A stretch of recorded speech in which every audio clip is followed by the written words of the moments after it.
बिस्मिल्लाहिर्रहमानिर्रहीम। Dear students, अस्सलाम वालेकुम।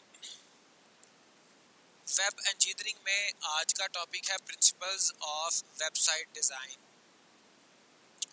तो आज हम डिज़ाइन के बारे में बात करेंगे कि कोई भी जो वेबसाइट है, वेब एप्लीकेशन है, उसको डिज़ाइन करने के लिए हमें कौन कौन से प्रिंसिपल्स को देखना होता है।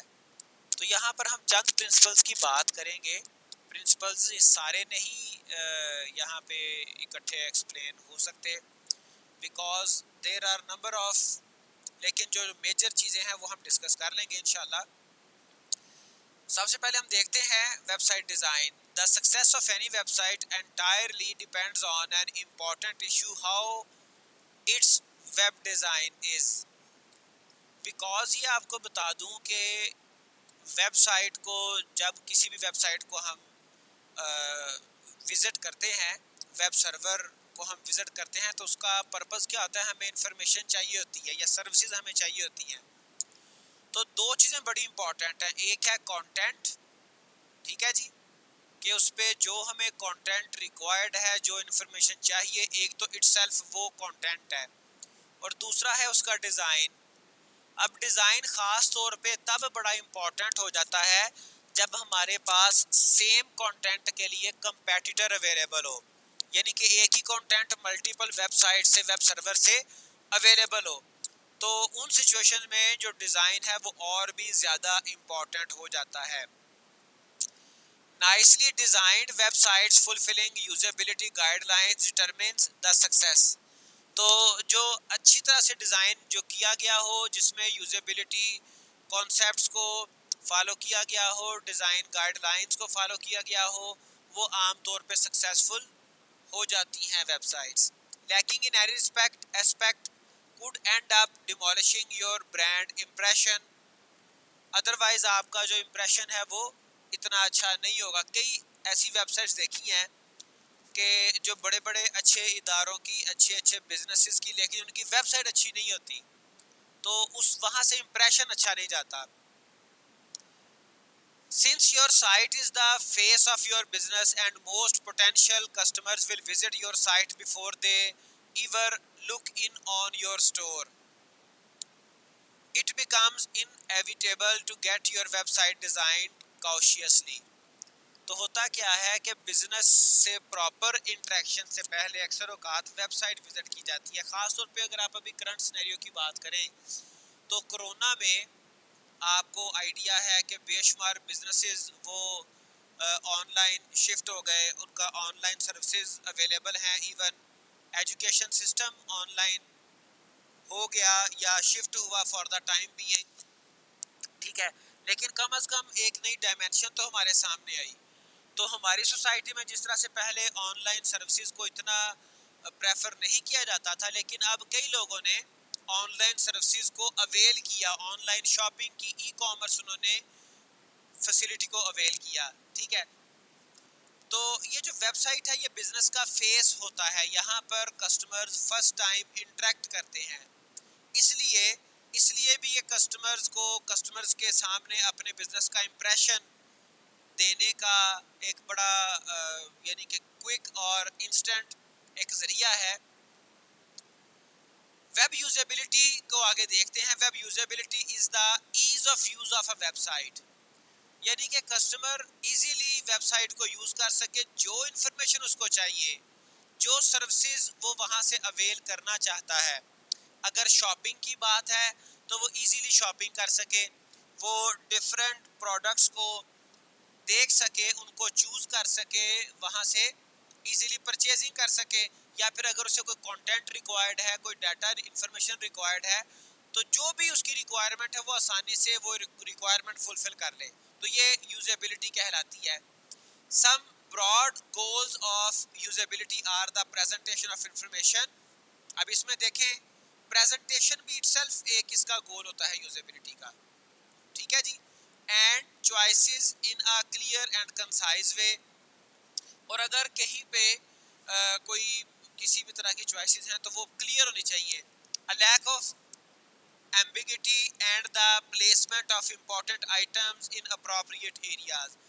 एम्बिगिटी नहीं होनी चाहिए, कोई डाउट नहीं होना चाहिए, क्लैरिटी होनी चाहिए।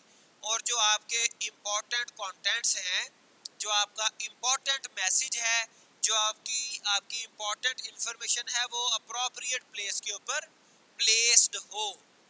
ठीक है, बजाय इसके कि आप अपने इम्पोर्टेंट मैसेज को लेस इम्पोर्टेंट जगह पर प्लेस कर दें और वो आपका मैसेज यानी कि वो मिसअंडरस्टूड हो जाए, या फिर यूँ कह लें कि वो वैसे ही इग्नोर हो जाए।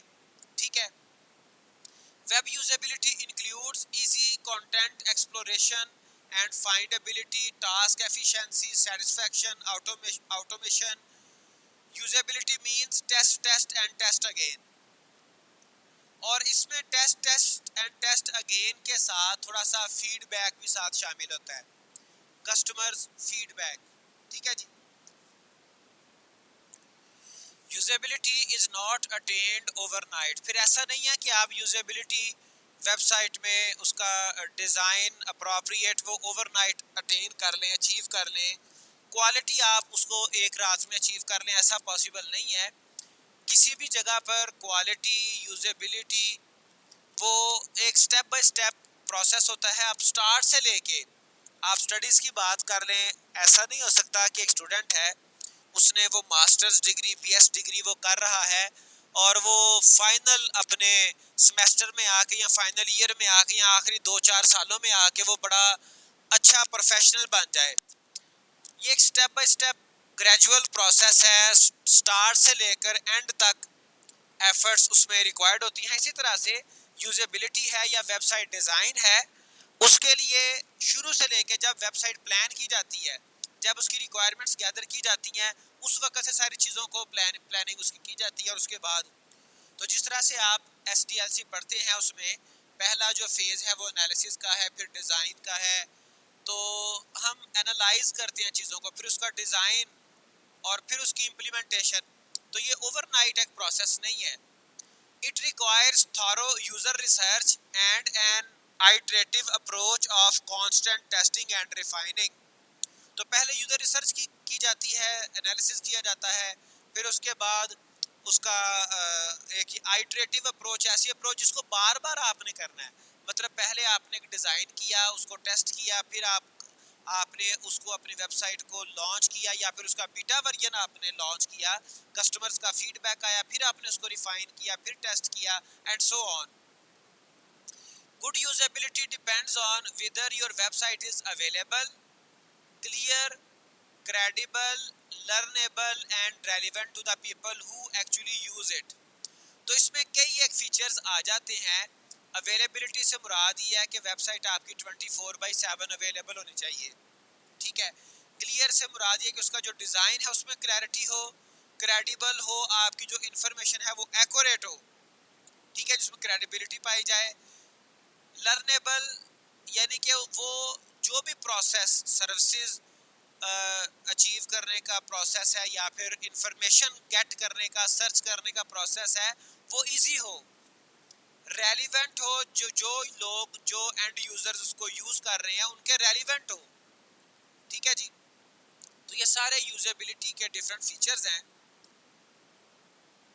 Good website design demands systematic, careful design. We are going to discuss some essential principles of good website design, which will definitely help web designers to develop awesome designs and to enhance the usability of a website.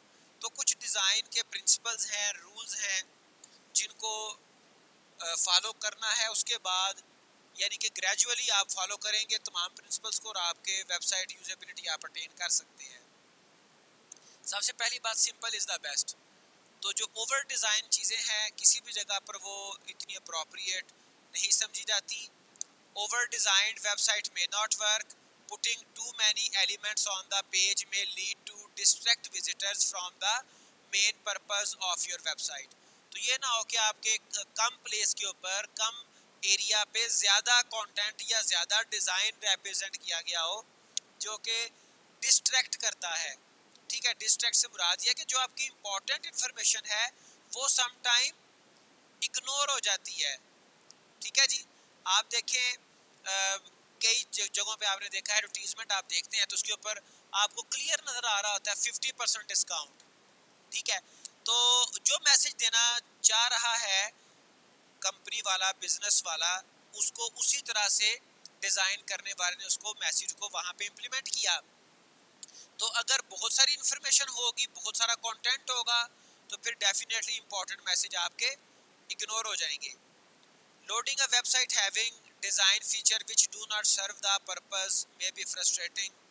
एक अगर website ऐसी आप देख रहे हैं, visit कर रहे हैं, जो कि आपका पर्पस नहीं फुलफिल कर रही, जो कि आपको सर्विसेज प्रोवाइड नहीं कर रही, या फिर आपको इंफॉर्मेशन नहीं दे रही, तो फिर ये आपके लिए फ्रस्ट्रेशन होगी और उसके बाद आप उस वेबसाइट को, वेब सर्वर को दोबारा विजिट नहीं करेंगे। इसलिए इंफॉर्मेशन या सर्विसेज उसके ऊपर फोकस हो, डिजाइन सिंपल हो। Simplicity always work in an effective web page design, so keep your design as simple as possible so that the visitors can feel it easy to use and can find their ways easily. Next है consistency. Consistency, ये bottom पे आप देखें, consistency is की। अब consistency से क्या मुराद है? कंसिस्टेंसी से मुराद ये है कि वेबसाइट, आपको पता है website is the collection of number of web pages. तो ऐसा नहीं होना चाहिए कि आपके एक वेब पेज के ऊपर डिजाइन किसी और तरह से मैनेज किया गया है, चीजों को, इंफॉर्मेशन को किसी और तरह से मैनेज किया गया है, दूसरे पेज पे कुछ और तरह से। और इसमें खास तौर पे आपका जो नेविगेशन है वो बड़ी इंपॉर्टेंट है। नेविगेशन में कंसिस्टेंसी होनी चाहिए। ऐसा ना लगे कि आप एक पेज से दूसरे पेज पे नेविगेट करते हैं और आपको ये फील हो कि मैं इस वक्त यूरोप से किसी जो है वो विलेज में आ गया हूँ, किसी जो है वो बिल्कुल एक डेवलपिंग एरिया में आ गया हूँ, ठीक है। यानी कि जो डिजाइन एलिमेंट्स, जो डिजाइन आपने स्टार्ट से यूज किए हैं, आप फॉलो कर रहे हैं, वही आपके थ्रू आउट चलने चाहिए। Consistency in website design matter a lot. Give your attention to match design elements throughout each of the pages. It can be understood that your fonts, sizes, headings, subheadings and button styles must be the same throughout the website. अब वो consistency में कई एक यहाँ पे कुछ बता दिया, पॉइंट आउट कर दिया, आपके फॉन्ट सेम होने चाहिए। ऐसा नहीं है एक जगह पे आपने कोई और फॉन्ट यूज किया, दूसरी जगह पे बिल्कुल चेंज है। हेडिंग्स और उनके साइजेस वगैरह वो भी कंसिस्टेंट आपके हों। जिस तरह से आपको मैं ये रेफर कर दूं कि अक्सरों का जो मेरी स्लाइड्स हैं वो आपने देखा होगा कि उनका जो डिज़ाइन है, जो उनकी लुक एंड फील है, वो मोस्टली सेम होती है, ठीक है। लेकिन आप कहीं पे देखेंगे कि इस चीज़ को भी फॉलो नहीं किया जाता। Plan everything in advance and stick to them throughout the development. CSS cascading style sheet would come in handy to keep the complete information about design styles and elements.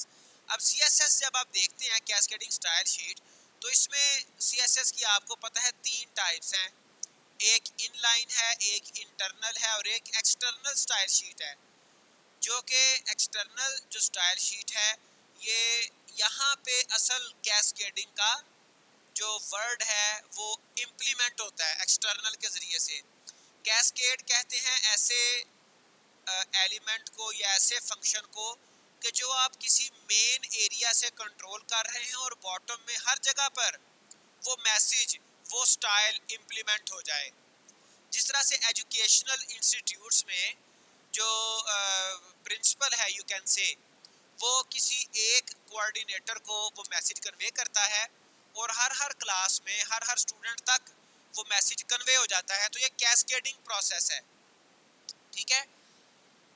तो design consistency में जो external style sheet है, CSS external, वो बड़ा उसका use किया जाता है। यानी कि एक्सटर्नल स्टाइल शीट से कंसिस्टेंसी को अचीव किया जाता है।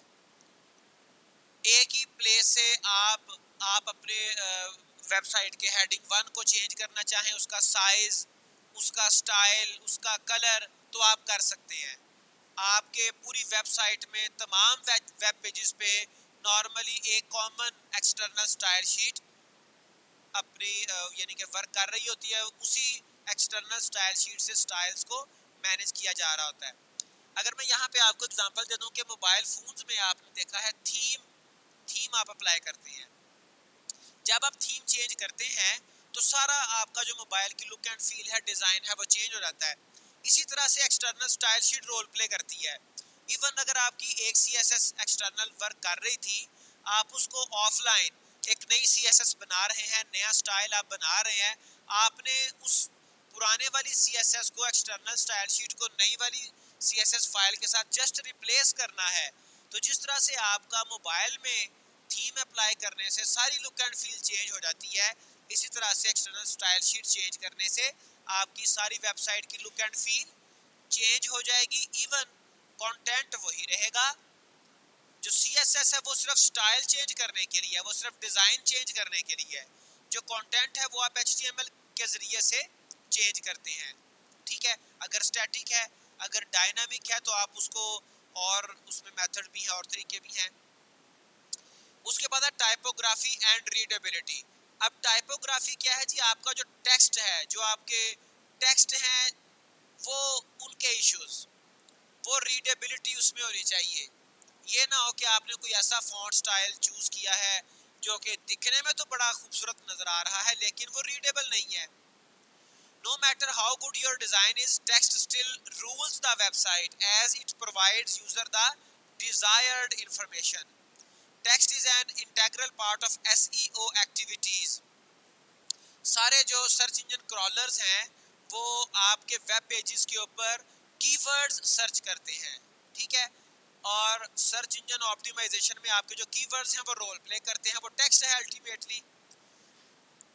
You should keep your typography visually appealing and readable for visitors, along with tricky use of keywords, metadata, etc.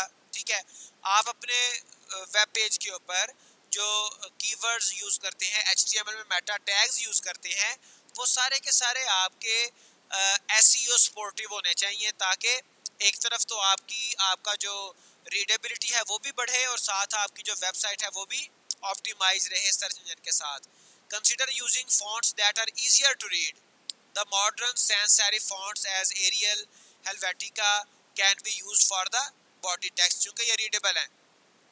जो सेरिफ फॉन्ट है, दो टाइप्स होती हैं फॉन्ट की, एक है सैंस सेरिफ, एक है सेरिफ।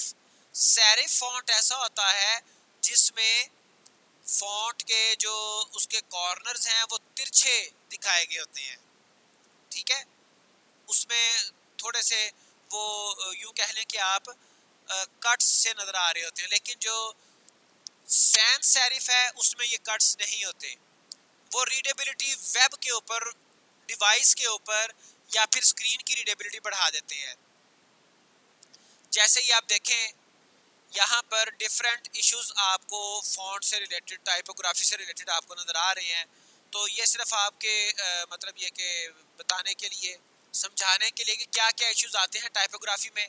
अब ये देखें, आपका बॉटम पे एक ए आपको लिखा हुआ नजर आ रहा है, इसके ऊपर राइट साइड पे उसने सेरिफ पॉइंट आउट किया है, एक वो थोड़ा सा कह लें कि डंडा सा उसका निकला हुआ है। तो जो सेरिफ फॉन्ट होता है उसमें आपके टेक्स्ट के ऊपर, जैसे आपका टाइम्स न्यू रोमन है वो सेरिफ है, उसके ऊपर आप देखें कॉर्नर से निकले होते हैं। लेकिन जो दूसरे हैं, यहाँ पर एरियल की बात की, एक वेरेंडा है, एक ये हेल्वेटिका है, ये सैंस सेरिफ है। तो स्क्रीन्स के ऊपर आमतौर पर सैंस सेरिफ यूज किए जाते हैं। कलर पैलेट, अब कलर कॉम्बिनेशन भी बहुत इंपॉर्टेंट है। A perfect colour combination attracts users while a poor combination can lead to distraction. Remember to white space use as it avoids your website from visual confusion and mess. White spaces क्या हैं? जो आपके text के अंदर, जो आपकी website में जो एम्प्टी एरियाज होते हैं, जैसे आप राइटिंग भी करते हैं कॉपी के ऊपर, तो आपको पता है कि एक वर्ड के बाद आप थोड़ी सी अप्रोप्रिएट स्पेस छोड़ते हैं, that space is called white space. ठीक है, तो जो वाइट स्पेसेस हैं वेबसाइट के ऊपर, वो भी सम टाइम रीडर्स को, यूजर्स को गाइड करती हैं कि कौन सी इंफॉर्मेशन सेपरेट है, कौन सी इकट्ठी है और कौन सी इंपॉर्टेंट है, लेस इंपॉर्टेंट है। Also avoid using too many colors. 3 or 4 tones of for the whole websites are ample to give appealing and clear design, but it is not a concrete rule. तो 3 से 4 कह रहे जी maximum colours आप use करें, इससे ज्यादा ना करें, 2 भी हो सकते हैं, ठीक है जी। तो मैक्सिमम। अब है इजी लोडिंग। ये भी एक डिजाइन का रूल है कि आप अपनी वेबसाइट के ऊपर ज्यादा इमेजेस, हैवी इमेजेस ना आप लगाएं, ताकि आपकी वेबसाइट ये ना हो कि लोड ही ना हो। और जो वेबसाइट हमारी चंद सेकंड्स में, कपल ऑफ सेकंड्स में, 3 सेकंड्स में लोड नहीं होती, आमतौर पे कस्टमर्स जो यूजर्स हैं वो उसको इग्नोर कर देते हैं और नया सोर्स वो फाइंड आउट करते हैं। No one likes the website that takes too much time to load, so take care of it by optimising image size, combine code into a central CSS और JavaScript file as it reduces HTTP request।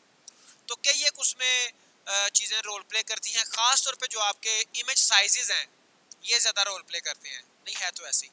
Also compress HTML, JavaScript and CSS for enhanced loading speed। उसके बाद है easy navigation. Navigation से मुराद ये कि जो हम एक वेबसाइट से दूसरी वेबसाइट पे स्विच करते हैं, हाइपरलिंक, एंकर टैग यूज किया गया होता है, एक पेज से दूसरे पेज पे, दूसरे से तीसरे पे, फिर वापस उसी पेज पे एंड सो ऑन, ठीक है जी। आपकी जो नेविगेशन है वो अंडरस्टैंडेबल होनी चाहिए, वो इजी होनी चाहिए, उसमें कंसिस्टेंसी होनी चाहिए। Study shows that visitors stay more time on the websites having easy navigation. If you want to search any content, any information within a website, तो आपके पास कोई easy mechanism हो। For effective navigation, you may consider creating a logical page hierarchy and designing clickable buttons। एक page hierarchy आप brainstorming से बना सकते हैं कि कस्टमर किस तरह से, यूजर किस तरह से, कहां से किधर वो उसका प्रोसेस चलेगा, ठीक है जी। You should follow the 3-click rule so that visitors can get the required information within 3 clicks। तो ये एक लॉजिकल सा रूल है। It is an unofficial web design rule, कोई ऑफिशियल नहीं है, लेकिन ये कुछ चीजें होती हैं जो कि स्टैंडर्ड बन जाती हैं सोसाइटी में या फिर वो किसी खास डोमेन में। This rule suggests that a user of a website should be able to find any information with no more than 3 mouse clicks। जैसे ये देखें आपकी नेविगेशन है तो ये क्लियर होनी चाहिए कि आप कहां जाना चाह रहे हैं, क्या आप एक्शन फंक्शन परफॉर्म करना चाह रहे हैं, क्या इंफॉर्मेशन आप फाइंड आउट करना चाह रहे हैं। जैसे यहाँ पर देखें ये होम का टैब है, अबाउट है, प्रोडक्ट है, कॉन्टैक्ट है। अगर आपने प्रोडक्ट सर्च करनी है, डेफिनेटली आपको पता है आप किस लिंक पे जाएंगे, कहाँ पे क्लिक करेंगे। तो ये ना हो कि उसमें एम्बिगिटी हो, फिर उसमें कंसिस्टेंसी ना हो। नॉर्मली ये जो नेविगेशन है ये आपके जितने भी वेब पेजेस होंगे उस पे कॉमनली प्लेस की जाती है, कंसिस्टेंट होती है। कम्युनिकेशन, अब जो यूजर्स के साथ कम्युनिकेट किया जाता है वो कम्युनिकेशन आपकी बड़ी क्लियर है। आप जो मैसेज देना चाह रहे हैं, जो पावरफुल मैसेज है, जो आपका मेन मैसेज है, वो आपका उसमें कलर कॉम्बिनेशन के जरिए से, वाइट स्पेसेस के जरिए से, साइज के जरिए से, उसकी रेलिवेंस के जरिए से आप वो मैसेज कन्वे करते हैं। The ultimate purpose of the visitors to get information and if your website is able to communicate your visitor efficiently, most probably they would spend more time on your website. अब ये next slide पे देखें। अब ये यहाँ पे जितने भी लेफ्ट साइड पे जो इमेज है, जितने भी यहाँ पर वर्ड्स लिखे हैं, मोस्ट अट्रैक्टिव वर्ड कौन सा है, सबसे ज्यादा किसके ऊपर आपकी नजर जा रही है, कम्युनिकेशन के ऊपर, ठीक है। तो इसका क्या मतलब है, देखें वर्ड सोर्स भी है, कम्युनिकेशन के बाद आप देखेंगे कंप्यूटर भी है, मिशन भी है, पावरफुल भी है, सक्सेस भी है, ठीक है। तो आप देखें यहाँ पर साइज, कलर कॉम्बिनेशन, हर चीज एक रोल प्ले कर रही है, ठीक है। तो जो आप डिलीवर करना चाह रहे हैं कस्टमर्स वही परसीव कर रहा है, इट इज कॉल्ड कम्युनिकेशन। ऐसा नहीं है कि आप कुछ और कहना चाह रहे हैं और कस्टमर उस तक मैसेज कुछ और जा रहा है। अवेलेबिलिटी एंड एक्सेसिबिलिटी, आपकी जो हमारी जो वेबसाइट है वो अवेलेबल होनी चाहिए। जैसे मैंने आपको प्रीवियसली भी बताया कि 24/7 और साथ आजकल 365 का कॉन्सेप्ट भी है। 24 से मुराद घंटे, 7 से मुराद हफ्ते के दिन और 365 से मुराद पूरे साल के दिन, ठीक है। तो वेबसाइट एक ऐसा आपका प्लेटफॉर्म है बिजनेस का कि जो हर वक्त अवेलेबल है। आप देखें कि हमने प्रीवियस लेक्चर में भी डिस्कस किया था कि जो एटीएम मशीन्स आ गई हैं, अब 24 और जो कस्टमर्स हैं वो इजीली कैश जो है वो ड्रॉ करवा सकते हैं, ठीक है।